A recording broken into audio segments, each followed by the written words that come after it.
ঘুম তো দূরের কথা, জোহর নামাজ পড়া সবাই চলে গেছে, ওরা 3 জন 4 ফ্যান দিয়ে গল্প করতেছে, 1-1 ঘন্টা হয় গল্প ছাড়ে না। ফেরেশতারা বলতেছে আল্লাহ সবাই চলে গেল, ফাইজা কুদিয়াতিস সালাহ ফান্তাশিরু ফিল আরদ, সবাই জমিনে চলে গেল, এরা 3 জন 4 ফ্যান দিয়ে গল্প করে, এতে রেজাল্ট কি?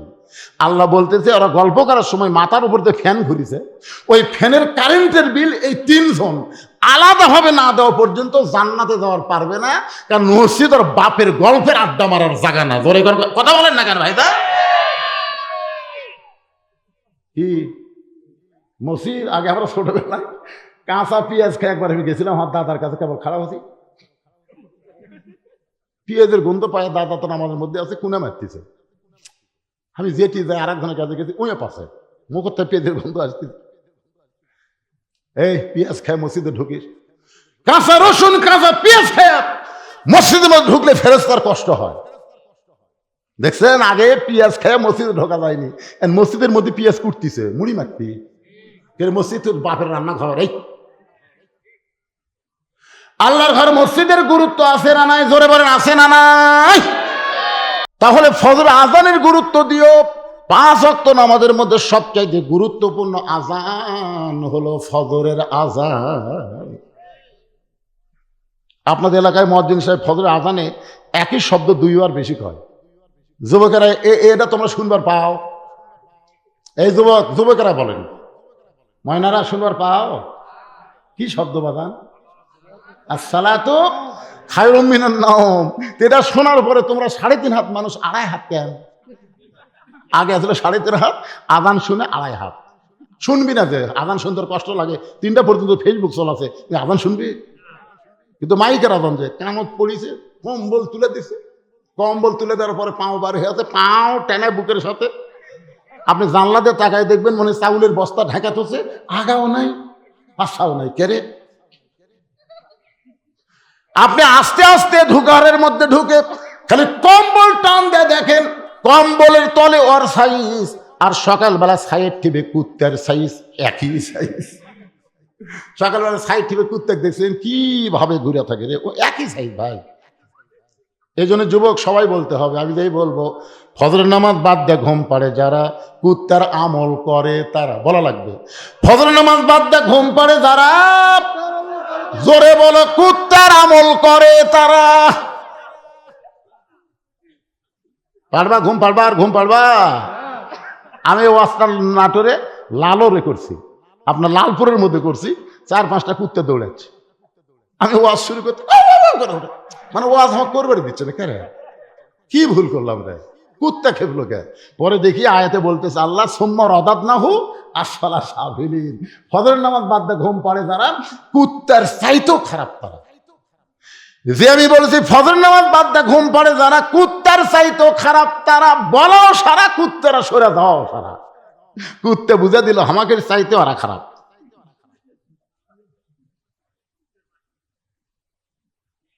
পাগলা এবার কুটি কুইটা বলে রে।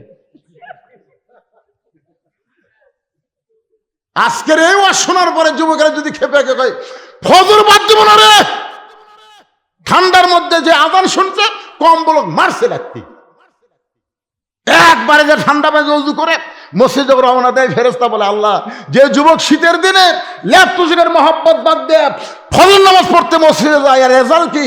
আল্লাহ বলতেছে আজকে যদি বদরের জিহাদ থাকতো, এই যুবক বদরের যুদ্ধের সৈনিক হয়ে যেত।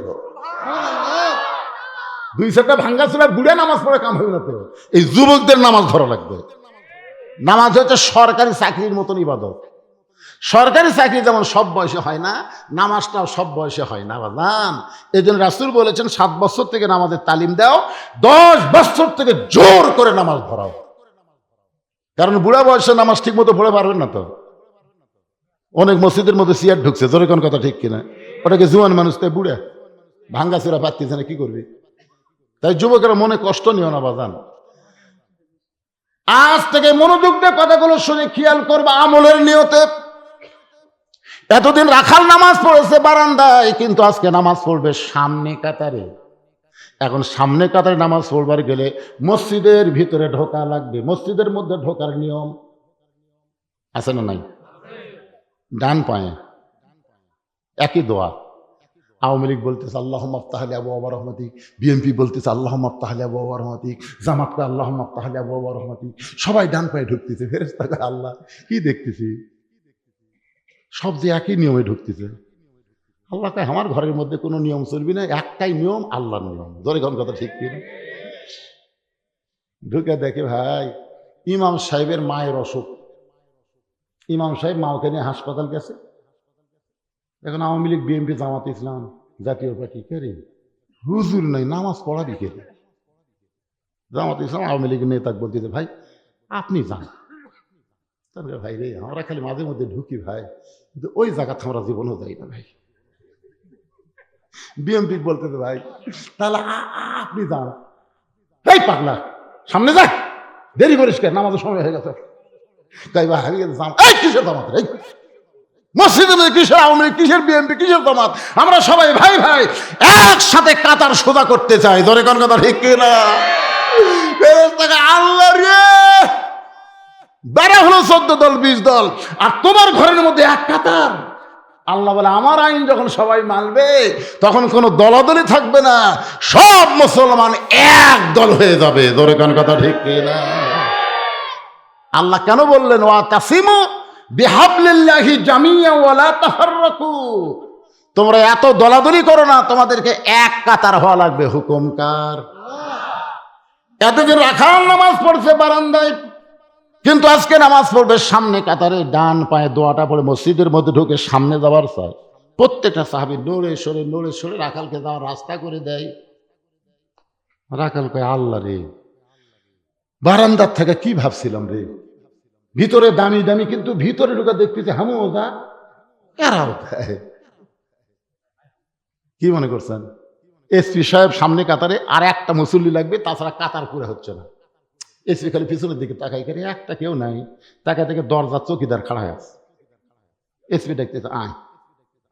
চৌকিদার বলে না স্যার আপনি এসপি, আমি চৌকিদার। আরে পাগলা ওটা বাইরের কথা, ভিতরে আয় তোকে দেখাচ্ছি আয়। এসপি যখন বলতেছে ভিতরে ঢুকে পিছনে খাড়া আছে, তোকে পিছনে থাকিস কা ভাই? এসপি ভাই কাছে আর কাছে খাড়া হয়, আমার গোড়ালির সাথে গোড়ালি মিল কর। হ্যাঁটা উঁচা হলে কিন্তু জামাতের একটা সব হবে না, গোড়ালির সাথে গোড়ালি মিল করা লাগবে। চৌকিদার বলতে স্যার আমার পায়ের গোড়া ফাটা, আপনি তেলতেলা স্যার, যদি ঘর্ষণ লাগে এই পাগলা পরে কি হবি সেটা পরের চিন্তা, আগে খাড়া হয়। চৌকিদার আল্লাহ রে এটা কি নিয়ম রে? দুই পায়ের গোড়ালি এক হয়ে যায়। ভিতরে যখন ঢুকবেন তখন আর কোনো চিন্তা নাই। ফর্সার কাছে কালো, কালোর কাছে ফর্সা, নেতার কাছে চামচা, চামচার কাছে নেতা, ধনীর কাছে গরিব। জোরে বলেন ঠিক কিনা? এসপির কাছে চৌকিদার, কাতার সোজা হয়ে গেল। রাখাল সামনে কাতারে গিয়ে মেহরাব বরাবর, সামনে কাতারে মেহরাব বরাবর ফজরের 2 রাকাত সুন্নত আছে না নাই? রাখাল 2 রাকাত সুন্নত পড়ে চুপটি করে বসে আছে। আজকে প্রাণ ভরে হযরত উমর দেখ মরে এখানে আমার সামনেই রে, মশানে আলাদা। এমন সময় একজন সাহাবী মসজিদের মধ্যে ঢুকে থেকে জায়গা দখল। যেই সাহাবী মসজিদের মধ্যে ঢুকে দেখতেছে, এই সাহাবীর নাম হলো ওসমান গনি। ধরে বলেন নাম কি? ওসমান গনি কয় আমার জায়গায় কে বসে আছে? আপনারা বলবেন হুজুর মসজিদের জায়গা শুধু একজনই নির্দিষ্ট, যিনি ইমাম। তো ইমাম তো উমর, তাহলে ওসমান গনির জায়গা নির্দিষ্ট হলো কেমনে? ওসমান গনিতে বলতেছে আমার জায়গায় কে বসে আছে, এটা আল্লাহ রাসূল করে দিয়ে গেছে। আল্লাহ রাসূল বলেছেন আমি যতদিন ইমামতি করব, আমি বরাবর যিনি পিছনে দাঁড়াবে তার নাম হলো আবু বকর। আবু বকর যখন ইমাম হবে, আবু বকর বরাবর যিনি দাঁড়াবে তার নাম হলো উমর। উমর যখন ইমাম হবে, উমর বরাবর যিনি পিছনে দাঁড়াবে তার নাম হলো ওসমান। ওসমান যখন ইমাম হবে, ওসমান বরাবর পিছনে যিনি দাঁড়াবে তার নাম হলো আলী। আলী যখন ইমামতি করবে, আলী বরাবর। এই বরাবর বলার পরে নবী কারো নাম বলে না। সাহাবা বললেন ইয়া রাসূলুল্লাহ হযরত আলী যখন ইমামতি করবে, আলী বরাবর পিছনে কে দাঁড়াবে? রাসূল বললেন মা ইয়ান্তিকু আনিল হাওয়া ইন হুয়া ইল্লা ওয়াহয়ুন ইউহা। আমি নবী ততক্ষণ বলতে পারি না যতক্ষণ আল্লাহ না বলায়। ওই আলী পর্যন্ত হলো খোলাফায়ে রাশেদিন। তাহলে হযরত উমর যখন ইমামতি করবে, উমর বরাবর পিছনে কে দাঁড়াবে? আপনারা এতক্ষণ কি বুঝলেন? জোরে কার নাম কি? কিন্তু আয়সা দেখে জায়গা দখল। নবীর যত সাহাবী আছে সবচাইতে নরম কলিজার সাহাবী ওসমান আর আবু বকর। ওসমান গনি এসে দেখে লোকটার সাইডে একটু জায়গা আছে, ওই জায়গার মধ্যে দাঁড়িয়ে হন ওসমান গনি 2 রাকাত সুন্নত নামাজ পড়ে বসে রাখালের দিকে 3 বার তাকাচ্ছে। 3 বার ধরে বলেন কয়বার? 3 বার কেন তাকাচ্ছে? কোনোদিন দেখেনি তো, ভালো করে দেখতেছে, কে রে এ মালটা, কে রে এরকম করে। দ্বিতীয়বার তৃতীয়বার যে মিয়া বারবার আমার দিকে কি দেখিস মিয়া? ওসমান গনি ভয় ঠেলায় খাড়া হয়ে গেছে, কে রে খালি 3 বার তাকাছি, এত গরম। মূর্খ লোকের দিকে আপনি যদি বারবার তাকান কিন্তু খেপে যাবি, তোর কোন কথা ঠিক করে। ভুল করা যান ভ্যানালার দিকে 2 বার তাকান না। আমি একবার তাকাছি, হুজুর মোশন হতো নাকি? না রে ভাই, চেনা চেনা লাগতেছে, ভালো মতো তাকা থাকেন, বারবার তাকান কে? ওসমান করে লাভ দিয়ে উঠছে, উঠে বলতেছে ভাইজান কোনোদিন তোমাকে সামনে কাতারে দেখে নাই, আজকে প্রথম দেখতেছি, এই জন্য 3 বার তাকাইছি। এত গরম কেন? তোমার পরিচয় কি? বলে আমার পরিচয় হলো আমি একজন রাখাল। যেই বলছে রাখাল, ওসমান গনি মুচকি মুচকি হাসতেছে। মুচকি মুচকি হাসার কারণ হলো রাখাল যারা হবে তাদের ভাষা নরম হলে হবে না, রাখালের ভাষা একটু গরম থাকা লাগবে। আপনি ছাগল গরু নিয়ে মাঠে গেছেন, ঘাস খাওয়া বাদ দিয়ে গরু যদি আবাদের দিকে যায়, আপনি যদি বলেন বাবা গরু, বাবা গরু ওদিকে যাস না বাবা, ওদিকে আবাদ আছে ময়না, যাস না রে, ও শুনবি। আর যদি বলে এই গরু, আরে এক ধাপ যদি পা তুলিস, এই লাঠি দেখ, গরু কিন্তু মানুষের এত ভালো শোনে, ঘাড় কাত করে দেখে আবার ঘাসের দিকে চলে আসবে, আবাদ খাবে না। আল্লাহ রাসূল বলেছেন প্রত্যেকটা অভিভাবককে আল্লাহ তাআলা দুনিয়াতে রাখালের দায়িত্ব দিয়ে প্রেরণ করেছে। প্রত্যেকটা অভিভাবককে আল্লাহ রাখালের দায়িত্ব দিয়েছে। এখন আপনারা চিন্তা করতেছেন হুজুর আমাদের তো গরু ছাগল নাই, আমরা কার রাখালি করব? আপনি চোখ বন্ধ করে দেখেন, আছে আছে। এটা রূপক অর্থে আমি বলতেছি, রূপক। আপনার বাড়িতে 42 বছর একটা গাভী আছে, গাভীর বয়স হলো 42। এই গাভীটা হলো আপনার বউ। আমি কিন্তু বলেছি রূপক অর্থে, হাসাও চলবে না। আপনার বাড়িতে 22 বছর একটা আইডিয়া গরু আছে, আইডিয়া। এই আইডিয়া হলো আপনার বেটা। আপনার বাড়িতে 17 বছর একটা বকনা আছে, এই বকনা হলো আপনার মেয়ে। আপনি বলেন তো আপনার গাভী, আপনার আইডিয়া, আপনার বকনার উপরে আপনার রাখালি করার দায়িত্ব আছে না নাই? কথা কোন আছে না নাই? গাভী মানে আপনার বউ, আপনি রাখালি করবেন। জোহরের নামাজ পড়ে আপনি ভাত খাবার গেছেন, 3 তরকারিতে ভাত দিছে, আল্লাহুম্মা বারিক লানা ফিমা রাযাকতানা ওয়া কিনা আযাবান্নার দোয়া পড়ে বিসমিল্লাহ বলে যেই খাবার যাচ্ছেন, আপনার বিবেক বলতেছে কে রে রাখাল, এই তোর বউ যে তোর তরকারি ভালো পাক করে খাবার দিল, আর তুই বিসমিল্লাহকে সমানে খাস, রাখালি করবো না? তখন বলতেছে কে গো বিবি, তুমি তো এত কষ্ট করে আমাকে ভাত খাবার দিলে, তুমি নামাজ পড়ছা? বউ বলতেছে আমি গোসলই করিনি। তখন আপনি কি ভাত খাবেন? ভাত যদি খান আল্লাহর কোরআনের আয়াত আপনার অমান্য হবে। আল্লাহ বলেছেন কু আনফুসাকুম ওয়া আহলিকুম নার, জাহান্নামের আগুন থেকে বাঁচতে গেলে তুই একলা স্বামী বাঁচলে হবে না, তোর আহাল পরিবার নিয়ে বাঁচা লাগবে। জোরে কোন কথা ঠিক কিনা? গোসল কর, নামাজ পড়। যতক্ষণ গোসল করে নামাজ না পড়বো ততক্ষণ আমি ভাত খাবো না। বউ ভয়ের চোটে গোসল করে নামাজ পড়ে আসে, যখন আপনাকে আবার ভাত দিচ্ছে, মুখ একটু ভার করে আছে, বুঝছেন না আপনি যে রাখালি করছেন, তখন আপনি বলবেন হুন্না লিবাসুল্লাকুম ওয়া আনতুম লিবাসুল্লাহুন্না। আল্লাহ বলেছেন স্বামী হলো বিবির পোশাক, বিবি হলো স্বামীর পোশাক, আমরা দুইজনে এক থালিত খাবো। আজকে তোমাকে ভাত তুলে খিলাবো ময়না, টিয়া, সোনার পাখি। বইয়ের মান ভাঙাতে, রাগ ভাঙাতে যা করা লাগে রাখালি করে নামাজ পড়াতে সমস্যা কি? এখন আপনি এক থালিত দেয়, আল্লাহর কোরআনে বলেছে স্বামী হলো বিবির পোশাক, বিবি হলো স্বামীর পোশাক, তাহলে এক থালিত খাওয়া যাবে না?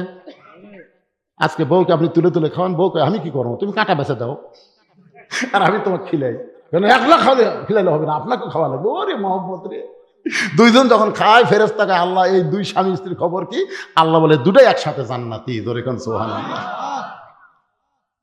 এশার নামাজ পড়ে আপনি বাড়ি ঢুকলেন, আপনি একটা মুসলমান, আপনার বাড়ির থেকে হরি হরি হরি হরি লোল করে আমি মুসলমান, আমার বাড়িতে হিন্দুর পূজার বাদ্য বাজে কেন? ঘরের মধ্যে ঢুকে দেখেন আপনার গাভী স্টার জলসা দেখতেছে। ওই সময় আপনি কি রাখালি করবেন? ওই সময় যা বলবেন, দেখি তো আমিও দেখি, তুমিও দেখো। তুই জানিস যে দেশের চ্যানেল দেখতেছিস ওই ভারত 400 বছরের পুরাতন বাবরি মসজিদ ভাঙ্গা ওই জায়গায় রাম মন্দির বানাচ্ছে রে। ভারতের মন্দির বানানোর বহু জায়গা আছে, কিন্তু সেই জায়গা না বানায় মসজিদ ভাঙ্গে ওই জায়গাতে রাম মন্দির বানাচ্ছে। আর সেই ভারতের চ্যানেল দেখিস। তুই কি মুসলমানের বউ না? বউ স্বামী পাও ধরে বলে, ওরা যে আমাকে মসজিদ ভাঙ্গিছে এ কথা আগে কবেন না, আজ থেকে তৌবা করলাম, যে বাংলা স্টার জলসা দেখবো না। ফেরত থেকে আল্লাহ খবর কি বলে, স্বামী স্ত্রী দুটাই জান্নাতি। আপনি জোহর নামাজ পড়তে গেলেন, যাওয়ার সময় আপনার ছেলের কোনো খবর করলেন না, কিন্তু ভাত খাওয়ার সময় আপনি ডাকতেছেন, বাবু বাবু আসো ভাত খাই। ফেরেশতাকে আল্লাহ এই কত বড় শয়তান, একলা একলা নামাজ পড়লো, বেটাক ডাকলো না, আর ভাত খাওয়ার সময় ডাকতেছে কি? ওই সময় ছেলে আসলে আপনি মাথায় হাত দিয়ে বলবেন, বাবু 7 বছর থেকে নামাজের তালিম দেওয়া, 10 বছর থেকে জোর করে নামাজ ধরান, এই তুই নামাজ পড়িস না কেন? তোর কারণে আমি জাহান্নামে যাব। এমন ভাবে খাওয়ার আগে সাইজ করা, যখন সকালে ফুল প্যান্ট পরে বের হয়ে, থাম, কি এটা কি পড়ছো? এটা কি রে এত টাইট করে? বাড়িতে কখন আসবে? সন্ধ্যার সময়। তো সন্ধ্যার সেই বাড়িতে আসবে, সকালে ফুল প্যান্ট পরে যাচ্ছিস, পেশাব করবো না? তোকে আব্বা কিভাবে করবো রে শয়তান, এটা পরে তো বসা যাবে না, কিভাবে করবো? তুই মুসলমানের বাচ্চা কুত্তের মতন খাড়া হয়ে পেশাব করবো? তুই জানিস ওই ব্যক্তির কবরে সবচাইতে বেশি আযাব হবে যে পেশাব থেকে পবিত্র হয় না। আমার বেটা হয়ে ঢিলা ঢালা পায়জামার মতন ফুল প্যান্ট পরবি।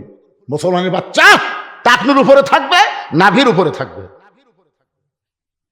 এরকম রাখালি করার দরকার আছে না নাই? রাখালি করবেন ছেলের উপরে। ফজরের সময় ছেলের ঘুম পাড়তে দিবেন না, 3টা পর্যন্ত মেসির খেলা দেখবে, আর ফজরের সময় কুত্তার আমল করবে।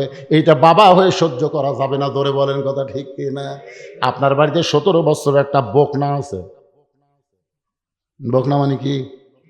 মেয়ে। রাখালি করবেন না? আপনাকে রাখালি করে রাখবে। আল্লাহর নবী ঘরের মধ্যে ঢুইতে থাকে 9 বছরের ফাতেমা হাতের মধ্যে 2টা চুরি দিয়ে মুসকে মুসকে হাসতেছে। নবী আর ঘরের মধ্যে থাকলেন না, ঘর থেকে বাইরে গেলেন। ফাতেমা চমকে গেল, যেই বাবা ঘরের মধ্যে ঢুকে আমাকে মা মা বলে আদর করে, সেই বাবা ঘর থেকে কেন বাইরে যায়? বারান্দায় গিয়ে তাকায় দেখে নবীর চোখ দিয়ে দর দর করে পানি পড়তেছে। ফাতেমা বলে, বাবা কি দুঃখ আপনার মনে, এমন করে কেন কাঁদতেছেন? রাসূল বলে, ফাতেমা যে দুনিয়াতে সাজবে মা, আল্লাহ তার আখিরাতের সাজ তোমায় দিবে। বলার সঙ্গে সঙ্গে ফাতেমা হাতের 2টা চুরি খুলে মাটির ফাইলা দেয়। নবী দৌড়ে গিয়ে চুরি 2টা করে জামার পকেটের মধ্যে ঢুকায়। ফাতেমা বলে, বাবা যেই চুরি হাতে দেওয়ার কারণে আপনি ঘরে থাকলেন না, বারান্দায় কাঁদলেন, সেই চুরি ফাইলা দিলাম, কেন পকেটের মধ্যে ঢুকালেন? রাসূল বলে, ফাতেমা আয় আয়, তুই আমার কাছে আয়। নবী মেয়েকে কাছে নিয়ে বলতেছে, মা একদিন তোর কানে কানের দুল পরায় দিব, একদিন তোর নাকে নাকফুল পরায় দেব, একদিন তোর গলাত মালা পরায় দেব। ফাতেমা বলেন, বাবা কবে কবে? আল্লাহর নবী বললেন, যেদিন তোমার বিবাহ হবে। ও ফাতেমা, মেয়েরা কেবলমাত্র এক ব্যক্তির জন্য সাজতে পারবে মা, সেই ব্যক্তি হলো তার স্বামী। স্বামী ছাড়া কোনো পরপুরুষের জন্য নারীদের সাজা চলবে না। তাহলে আপনার 17 বছরের মেয়ে যে হাইহিল পরে কিলকিল করে গোটা মোর গ্রাম ঘুরতে যায়, কি কথা কয় না রে? বা কথা কয় না রে? রাখালি করবেন না? নবী যদি তার মেয়েকে রাখালি করতে পারে, নবীর উম্মত হয়ে আপনি কি এমন মরদ হলেন? আপনার মেয়েকে আপনি কি বানাবেন? পরিমরি বানাবেন না ফাতেমা বানাবেন? আজকে আপনাকে সিদ্ধান্ত নেওয়া লাগবে। ধরে কথা ঠিক কেনা কথা বলেন? আপনার একটা মেয়ের জন্য গোটা পাড়ার ছেলেরা নষ্ট হয়ে গেল। 1000 ছেলে মানুষের কোনো ক্ষতি করতে পারবে না, একটা মেয়ে 1000 ছেলেকে নষ্ট করতে পারবে। ধরে কথা বলেন না কেন ভাই? এক পরিমণি গোটা বাংলাদেশের যুবকদের নষ্ট করছে। কিরে যুবক, এই সোনার যুবকগুলা একটাও পাড়ায় পাড়ায় ঘুরবে না, সব মসজিদের বারান্দার যাবে, জানেন আপনি? খালি মেয়েদেরকে আপনি পর্দার মধ্যে ঢুকান।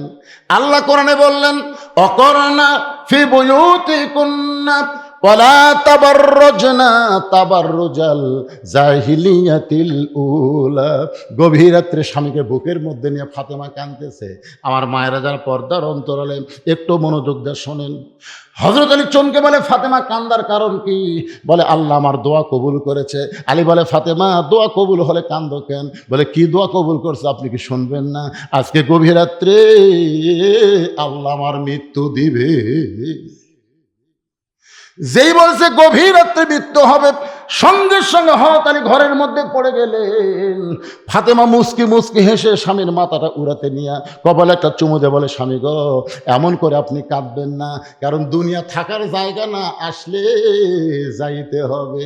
যতই সুন্দর বাড়ি করেন, যতই সুন্দর করে প্রসাদ নির্মাণ করেন, কিন্তু যেদিন ডাক পড়িবে কবর মাঝে যাইতে, জোগাড় কিছু করছো বন্ধু তার মাঝে বিছাইতে, থাকতে পারবেন নাকি? ফাতেমা বলতেছেন, দুনিয়া থাকার জায়গায় আসলে যাইতে হবে, আমি মরে যাব। এইটা শোনার পরে এমন করে আপনি কেন কাঁদেন?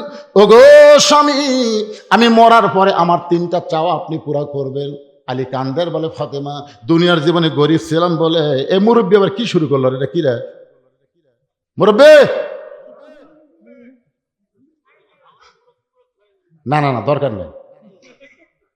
এত মধ্যে বসেছে, কত এত মাঝখানে ওনাকে বসতে দিচ্ছেন। এরকম মুরব্বীগুলো যদি মাঝে মধ্যে ওঠে তো কান্ত সারা না, ওনাকে হয়তো হাজত বোঝেন না। হ্যাঁ ঠিক আছে, একটা কাজে এই সময় কেউ ওঠে নাকি? খুব বিপদে আছে। শোনেন ভাইজান, শোনেন একটা কথা বলি।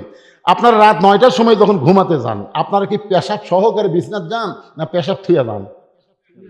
বাহিরে থুয়া যান না? বাথরুমে পেশাব টেশাব করে, যে পেশাবের কারণে আমার আরামের ঘুমটা যেন নষ্ট না হয়, এই জন্য একেবারে যেভাবে করা দরকার করিয়া তারপরে বিছনাথ ঘুমাতে যান। আপনি ঘুমের দাম বুঝলেন ভাই, কিন্তু আল্লাহর কোরআনের দাম বুঝলেন না। ঘুমের আগে যেমন পেশাব করে আপনি ঘুমাতে গেলেন, ওয়াজ শোনার আগেও আপনাদেরকে পেশাব করে সাইজ হয়ে আসা বসা দরকার। জোরে কোন কথা ঠিক কিনা? না সবাই সাইজে আছেন, ওই একটা মুরব্বী এখন কি করবেন?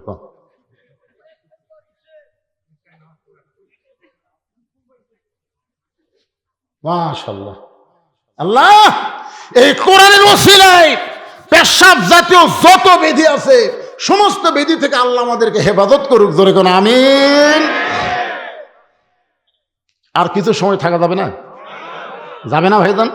কেবল মায়েকের ওয়াজ করতেছি, ওরা মন খারাপ করবে, হুজুর তো আমাকে ওয়াজই করলো না।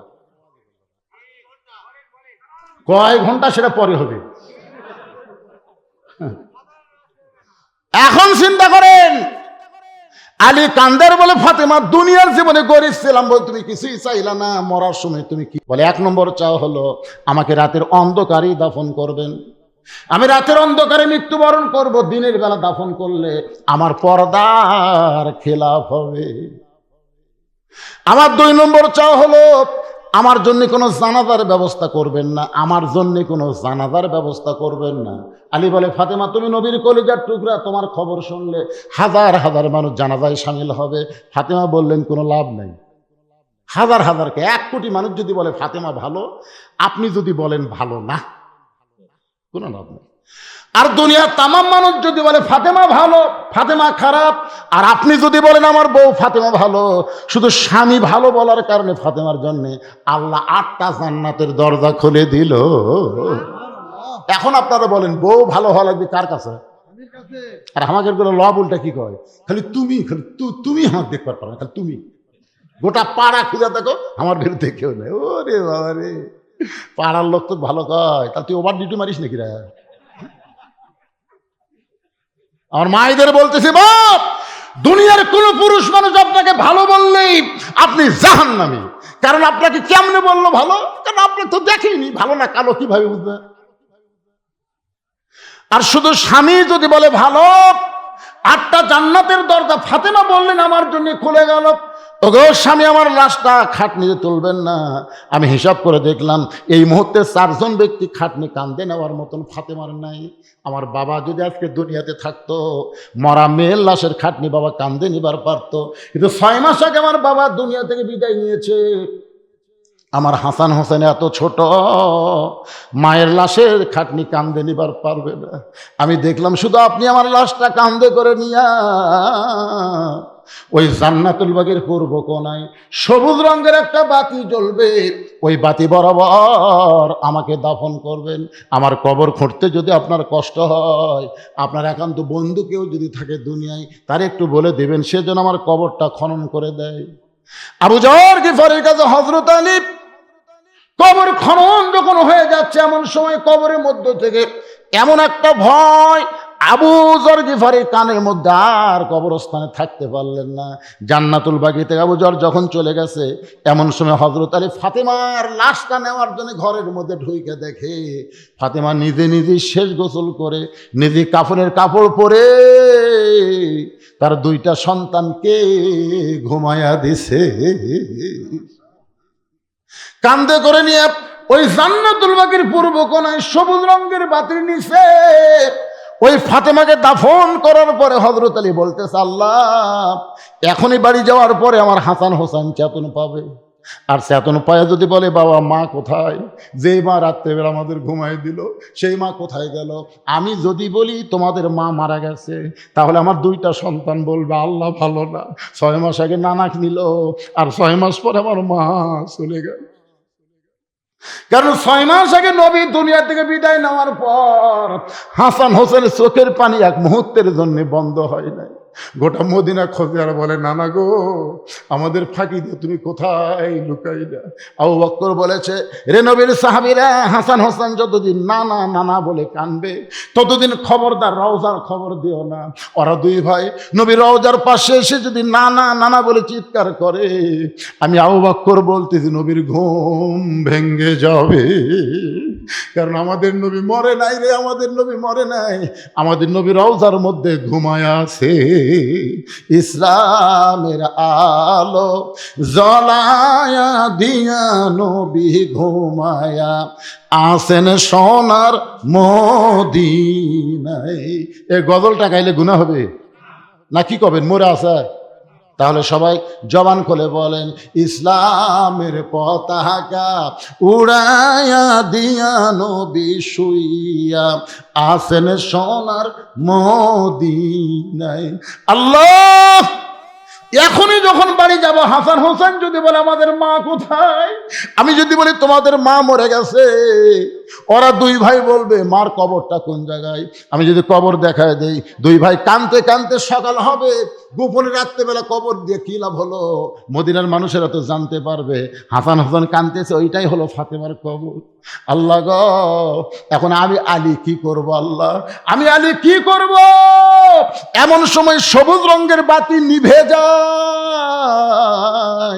কিছুক্ষণ পরে একটু আলো তো দেখতে পায়, একটাও নতুন কবর নাই, সব পুরাতন কবর। এখনই ফাতেমারে কবর দিলাম, সেই নতুন কবরটা গেল কোন জায়গায়? তাহলে কবরের মধ্যে ফাতেমার কবর কোথায়? ফাতেমার কবর কোথায় গেল? এখনই নিজের হাতে কবর দিলাম, সেই কবরটা কোথায় গেল? ডাক দে বলে, আলী রে, ফাতেমা পর্দা নিশি, আমি আল্লাহ জহুরা ডিগ্রি দিয়া ফাতেমার কবরটাকে কিয়ামত পর্যন্ত পর্দা করে দিয়েছি। সাইদাতুন নিসায়ে আহলেল জান্নাহ ফাতেমাতুজ জোহরা। মারা শোনেন, ফাতেমার সিগনেচার ছাড়া একটা মেয়েও জান্নাতে যাবার পারবেন না। এটা হাসিনা নামা, এটা জান্নাতি নারীদের নেত্রী হলো ফাতেমা। ধরে কোন কথা বলেন? প্রতিদিন জুম্মার দিনে সানি খুদ্া শোনেন না আপনারা? ইমাম সাহেব বলে না, সাইদাতুন নিসায়ে আহলেল জান্নাহ ফাতেমাতুজ জোহরা। মায়েরা পর্দার মধ্যে থাকেন মা। ফাতেমার সাথে জান্নাতে যাবার গেলে এর চাই তার ওয়াজ নাই। সামনে কাতারে দেখি নাই, আজকে প্রথম দেখতেছি। নিয়ত কি? বলে নিয়ত হলো দেখার জন্য। ভাই, বারান্দার পড়ি তো দেখা যায় না, এই জন্য আজকে সামনে কাতারে আছি। আজকে দেখা হলেই চলে যাবো, আর আসবো না, কারণ এখানে আসা খুবই কষ্ট। আসলে যারা পিছনে নামাজ পড়ে তারা কিন্তু সামনে যাওয়ার চায় না, ধরে কথা ঠিক না? কারণ এরা হলো ফাঁকিবাজ, শেষে এসে আগে যাবে। যদি সামনে কাতারে আটকে দেখেন না, নামাজ শেষ করে টাকায় দেখেন নিয়ত করছে, সব কতগুলো লোক দেখবেন সালাম ফেরান নিয়ত করছে একেবারে। এই জন্য দুই একটা মসজিদে কাঠে দিয়ে বেনাতে যায়, ফট করে মুখের আগে দিয়ে, মুখের আগে দিলি তো বুঝার বেল কি দিল, এনা হলো সোত্রা। যারা বারান্দায় নামাজ পড়ে এরা সামনে কাতারে যাওয়ার চায় না। রাখাল বলতেছে আজকে দেখা হলে চলে যাবো, আর আমি আসবো না, কারণ বারান্দার মধ্যে মজা আছে। ওসমান গনি বলতেছে ভাইজান আজকে আপনার দেখা হবে, তার গ্যারান্টি কি? আজকে যে আপনি দেখতে পাবেন তার গ্যারান্টি কি? রাখাল বলতেছে আমার চোখ ভালো আছে।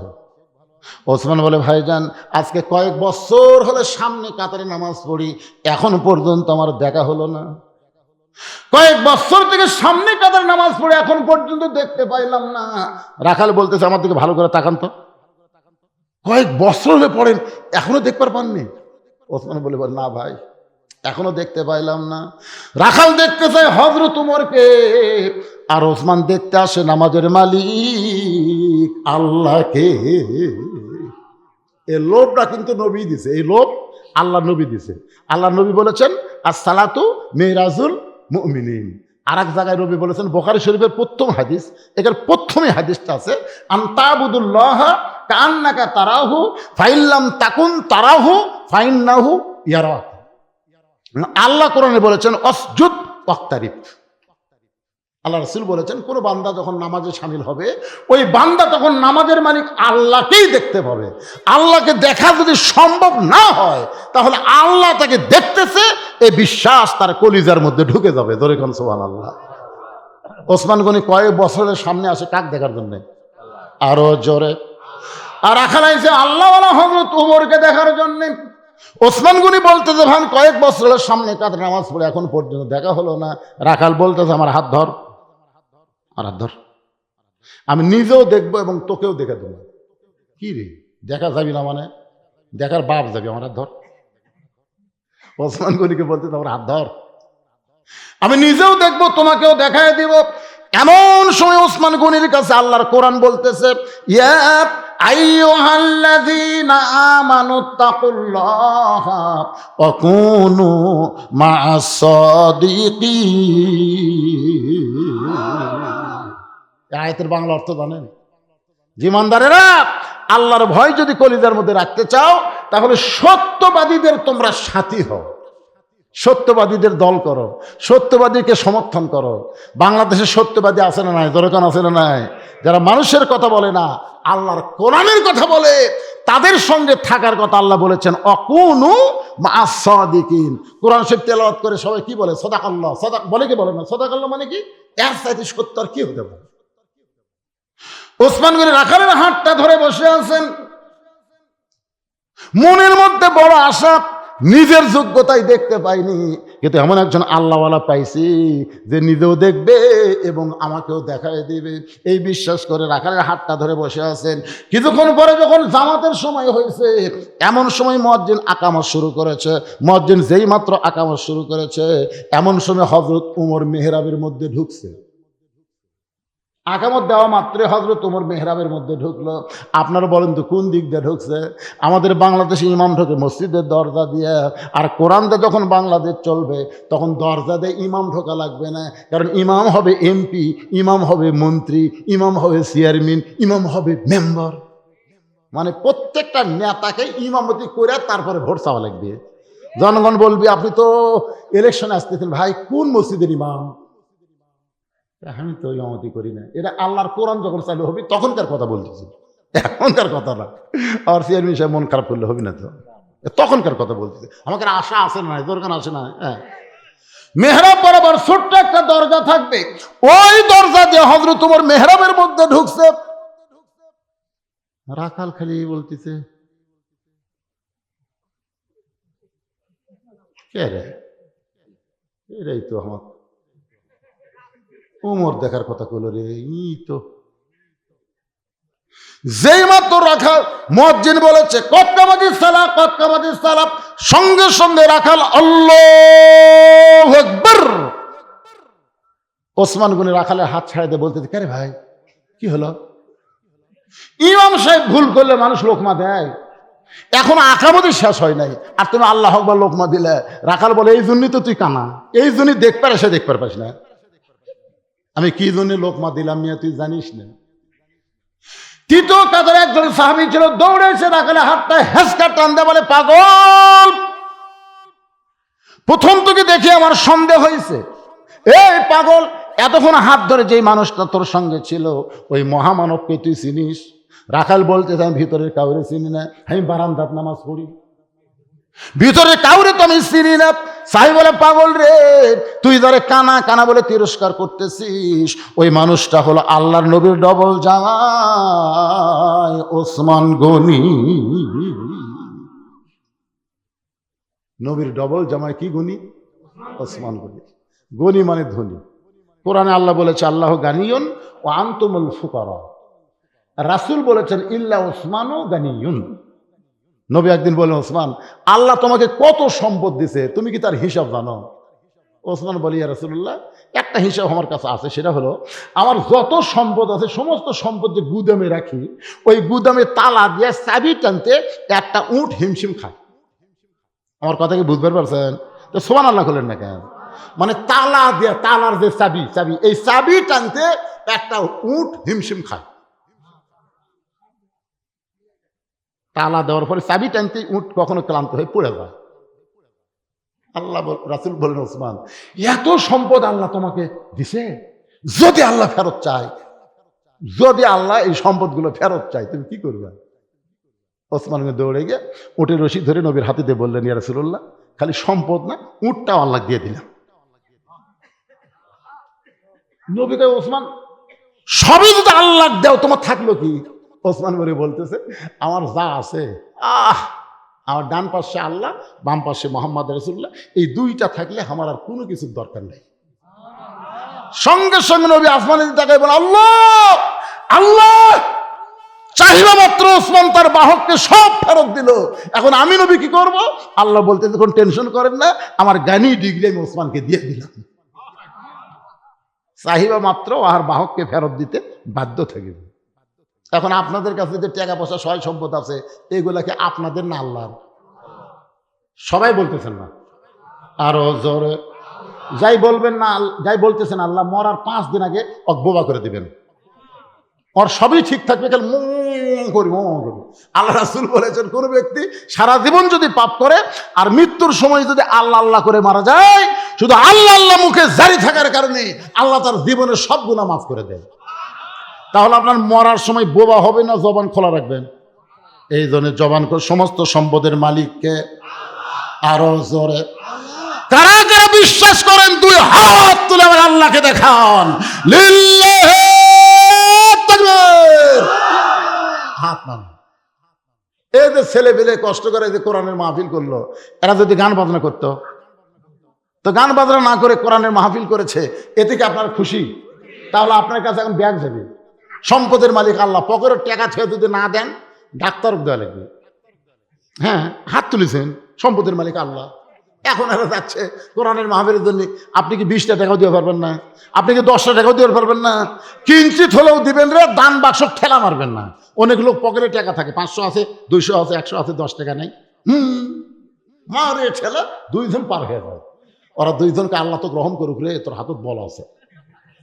কান্দের ফেরেশতা কয়, আল্লাহ, এই পকেট ভরা টাকা থেকে তোমার দান বাক্স ঠেলা মারলো, এর কান্দত আমি থাকবো না, লেখমো কি? এই শয়তানি কি লেখমো? পকেট ভরা টাকা থেকে বসিয়ে দান বাক্স ঠেলা মারে, এরা মানুষ। আপনার কাছে যখন ব্যাগ যাবে, পকেটের টাকা আছে, যদি আপনি না দেন, ফেরেশতারা কিন্তু লজ্জিত হবে। কি লেখমো রে, এই পকেটের টাকা থেকে ব্যাগ ফেরত দিল, কে রে ব্যাগ আলা ফাটি কুটি রে?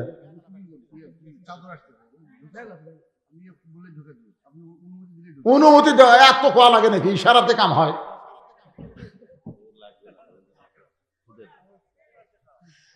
যুবকেরা, এখন পর্যন্ত আমাকে ব্যাস পড়াবার পারিসনি, এখনো পারেনি। ব্যাস কিনে না থোছে, হক পড়াবি, ভাইক পড়াবি, এই ভাইক পড়াবি, কিন্তু যার কাছে ব্যাস তো ওই হেরে গেছে। আরে পাগলা, ব্যাস না পড়াস না পড়া, ব্যাগলে নামতো তোরা নামিছে, ব্যাগ আলার খুঁটি রে। এ আপনার পকেটে হাত দেন, ওরা ব্যাগলা বাড়াচ্ছে, আপনার পকেটে হাত দেন, দেন পকেটে হাত। কিসের ওয়াজ বাদ? ওয়াজ বাদ দেওয়ার কোনো গল্প হচ্ছে এটি?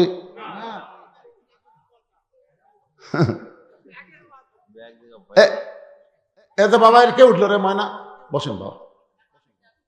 বাচ্চা আনবেন এখন, আবার বাচ্চা কেটে আনবেন? ও টাকা দেবেন, আচ্ছা ঠিক আছে, বাচ্চার হাতে দিবেন। মাশাআল্লাহ, আসলে ছোট ছোট বাচ্চাদের হাতে আপনার দান করাবেন। আপনি মরে গেলে ওরকে দেওয়া অভ্যাস থাকবে, আর আপনি যদি টাকা বসে থাকে মরে গেলে কই বুড়া মরতে ভালো আছে। 5 বছর পর গোরস্থানত যায় কবি কিরে খামা খাই জায়গা ফেলাতে কি হবে রে, বাগুনের আবাদ করবো। জানেন অনেক ছেলেরা বাপের কবর বাগুন আবাদ করতেছে।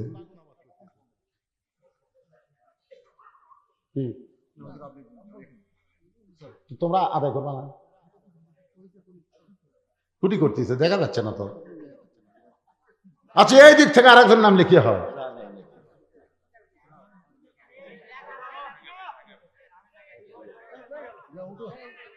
আমি কি চাচ্ছি, আমি চাচ্ছি শোনেন, যে আপনাকে যেই তারিখ আছে এই তারিখের মধ্যেই ওয়াজ শেষ করবেন। আর 2 মিনিট আছে।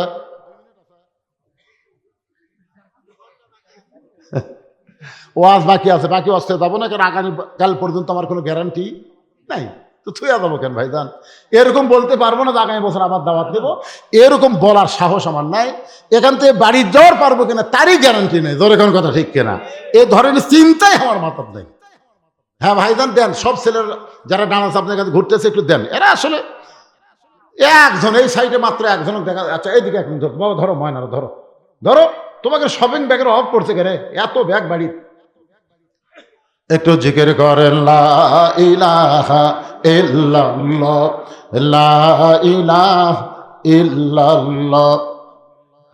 আমার মায়েদের মধ্যে গেলে কিন্তু আজকে অনেক টাকা আদায় হবে। আমি মা ফাতেমার ওয়াজ করেছি, মেয়েদের মন গলে গেছে। মায়েদের মধ্যে গেলে মায়েরাও দিবে। এখন ওদের মধ্যে এখানে আদায় করার লোক নাই, ওটি কি আছে? মেয়েরাই আছে, ওটি মেয়েরাই, ওটি যাবি মানে। পুরুষের মধ্যে মেয়েদের মধ্যে শুধু 2 ধরনের মানুষ যাওয়ার পরে, একটা ছোট বাচ্চা, তাই কিছুই বোঝে না, ওই মেয়েদের মধ্যে আদায় করতে পারবে। আর একটা এমন বুড়ে যার কোনো কিছু তার মনে হয় না। এই দুটি ছাড়া মেয়েদের মধ্যে ঢোকার কোনো পারমিশন নাই। হ্যাঁ, আর মেয়েরাই যদি মেয়েদের মধ্যে আদায় করে মাশাআল্লাহ, তার তো কোনো টেনশনই নাই। দেন সবাই, দেন না কেন, দেন দেন, দিয়ে দেন আল্লাহর হস্তে। দেওয়া শেষ হলে আবার ওয়াজ শুরু হবে ইনশাআল্লাহ। সাইড দিয়ে রাস্তা নিয়েন না, বসেন, সবাই বসেন। একটু মহব্বতে জিকির করেন লা ইলাহা ইল্লাল্লাহ, লা ইলাহা ইল্লাল্লাহ, লা ইলাহা ইল্লাল্লাহ, লা ইলাহা ইল্লাল্লাহ, লা ইলাহা ইল্লাল্লাহ, লা ইলাহা ইল্লাল্লাহ, লা ইলাহা, লা ইলাহা ইল্লাল্লাহ মুহাম্মাদুর রাসূলুল্লাহ সাল্লাল্লাহু আলাইহি সাল্লাম। যুবকদের এক যুবক বলেছে, হুজুর এই মাহফিলের জন্য আমরাই যুবকেরা প্রায় 50,000 মতন টাকা দিয়েছি, আর যারা প্রবাসে আছে, বিদেশে আছে, তাদের বিশাল একটা অঙ্ক এখানে বাজেট করা হয়েছে। ভাইজান ছোট্ট একটা বাচ্চা, তোমার আব্বাই গেছিল নাকি তোমার লিভার? মাশাআল্লাহ মাশাআল্লাহ, ছোট্ট মানুষের হাতে 500 টাকা এই কোরআনের মাহফিলে করলো দান। আল্লাহ বাব্বাটা 2 জনকে ওসমান গনির সঙ্গে জান্নাতে কবুল করে নেন। জোরে কোন আমিন। আপনারা সব দিচ্ছেন না, দিবেন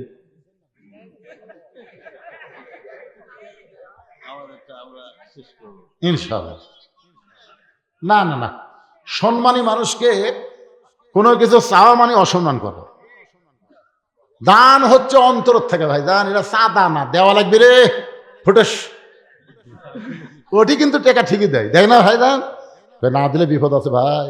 সবচাইতে বড় বিপদ হলো আল বাখিলু লা ইয়াদখুলুল জান্নাহ, যারা বকিল এরা জান্নাতে যাবে না। বকিল কারা? পকেটে টাকা থেকেও এই কোরআনের মাহফিলে একটা টাকাও যারা দিলেন না, এরাই তো বকিলের মধ্যে পড়ে গেলেন। হ্যাঁ, আরে পাগলা, আমাকে তোমাকে মধ্যে সামিল করবে চাচ্ছা? তাহলে আমাকে দাওয়াত দিবার যাও, তোমরা আমাকে দাওয়াত দিবার যাও বাবা। বদরশিদ এক সময় সামান্য একটা কাপড়ের দোকানদার ছিল, এখন 250 শতক জায়গার উপর মসজিদ মাদ্রাসা এতিমখানা নির্মাণ করলো। এই বছর আবার আল্লামা সাইদি হুজুরের নামে একটা কনফারেন্স হল নির্মাণ করা হয়েছে। এই সম্পূর্ণ টাকা হলো ওয়াজের পর আপনারা যে টাকা দেন সেই টাকা। পৃথিবীর কারো কাছ থেকে 1 টাকাও দান সাধনে নেওয়া হয় না, 1টা টাকাও। সম্পূর্ণ টাকা হলে ওয়াজ করার টাকা। চিন্তা করছেন? 17 বছর আমার ওয়াজের 17 বছর আপনারা আমার ফাঁকি দিয়েছেন। এই ফাঁকি বাংলার কোনো বক্তা পড়েনি। উপরে 100 টাকা, ভিতরে খালি 10 টাকা। এটা মোটা করে হাতের মধ্যে দিচ্ছে, হুজুর গোনা জায়েজ নেই, পকেটে থোছেন। বাড়ির যা থেকে 550 টাকা। কি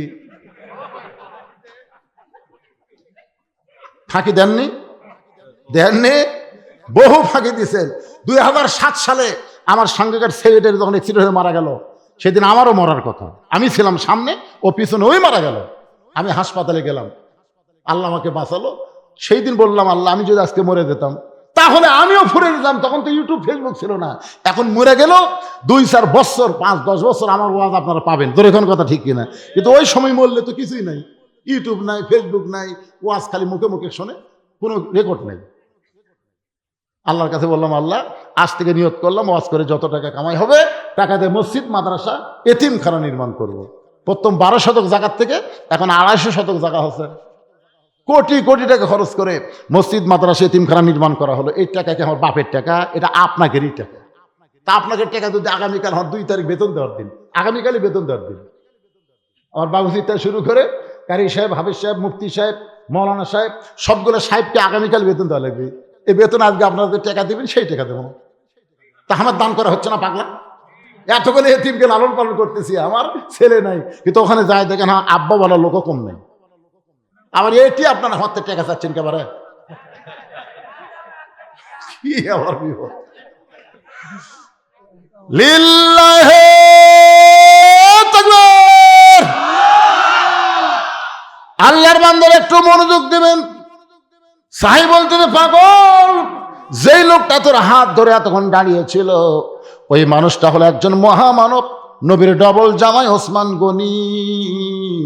এইটা শোনার পরে, এইটা শোনার সাথে সাথে রাখাল ছোট বাচ্চার মতন হাউমাউ করে কাঁদতেছে। এই জন্যই বারান্দার নামাজ পড়ি, এই জন্যই ভিতরে ঢোকার সাহস পাই না। নবীর দামি দামি সাহাবের মধ্যে আমি একটা রাখাল কেমনে ঢুকবো? কিন্তু ওই পথিক আমার সর্বনাশ করছে। ওটা ওটা ওই আমারে কলো, উমরকে যদি দেখতে চাও সামনে কাতারে নামাজ পড়ো। আমার সারা জীবনের সাধনা হযরত উমরকে আমি এক নজর দেখতে চাই। শুধু হযরত উমরকে দেখতে এসে আমি যদি মেহরাবের মধ্যে পথিককে দেখতে পাই, তাহলে তোমরাই বলো লোকমা দেওয়া ছাড়া তোমার উপায় নাই।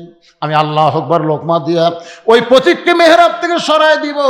ওই জায়গায় হযরত উমরকে আমি এক নজর দেখতে চাই। হাজার হাজার সাহাবীরা কাঁদতেছে। মসজিদের সমস্ত সাহাবীরা যখন কান্দে, রাখাল চিল্লায় বলে, আল্লাহ বারান্দায় নামাজ পড়া ভালো, এ ভিতরে কান্দা কান্দি কেন শুরু হয়ে গেল?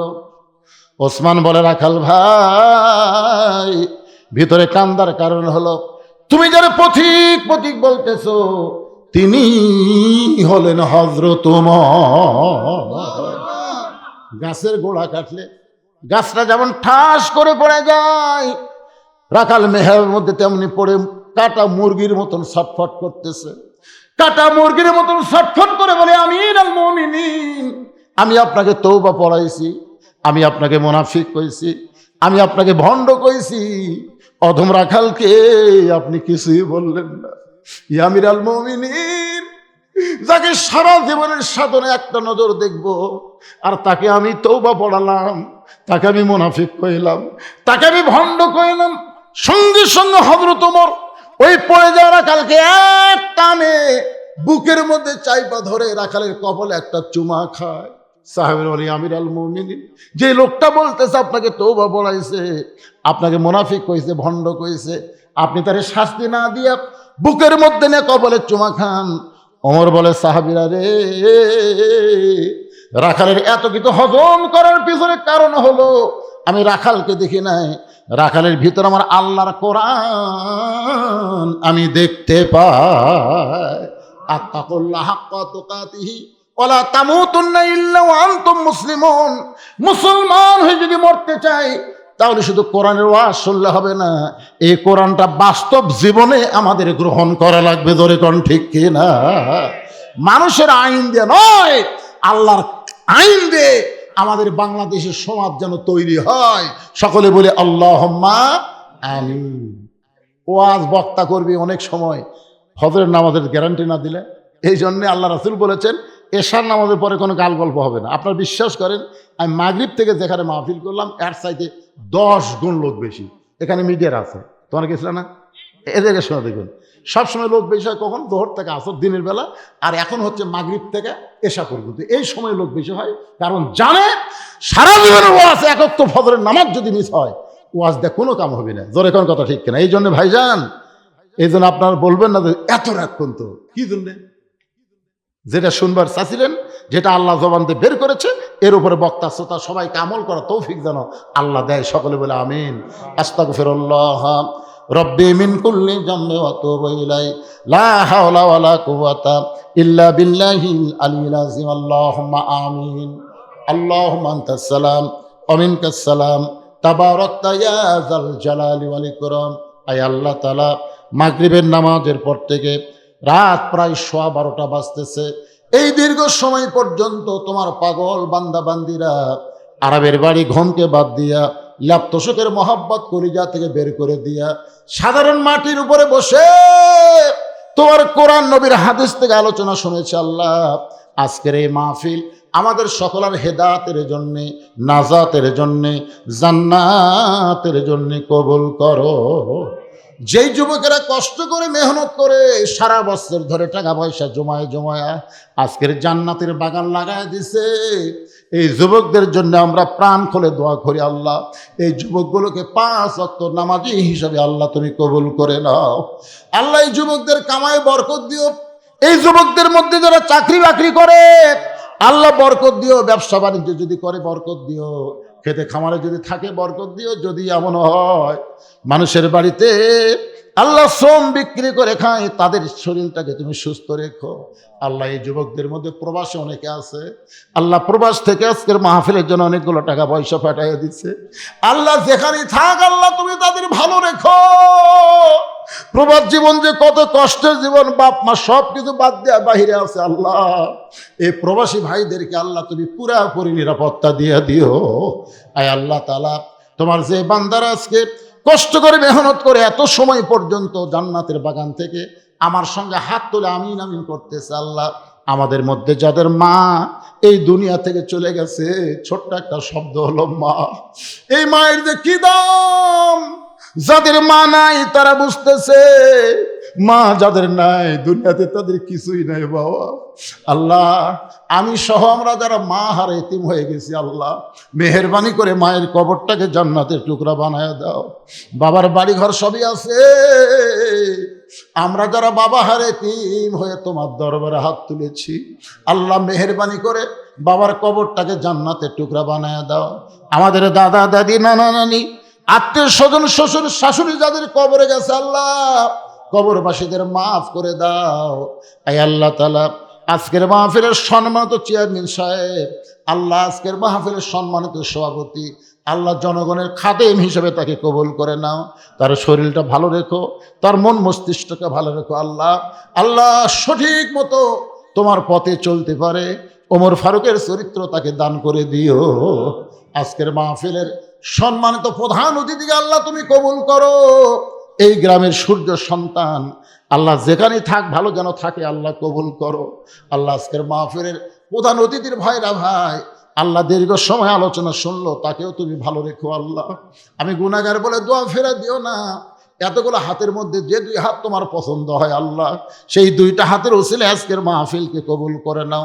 আমার সম্মানিত মা বোনেরা পর্দার অন্তরালে বসে বসে শুনেছে, আবিদা সালিহা পর্দা নিজে কবুল করে মা ফাতেমার চরিত্র দান করে দাও।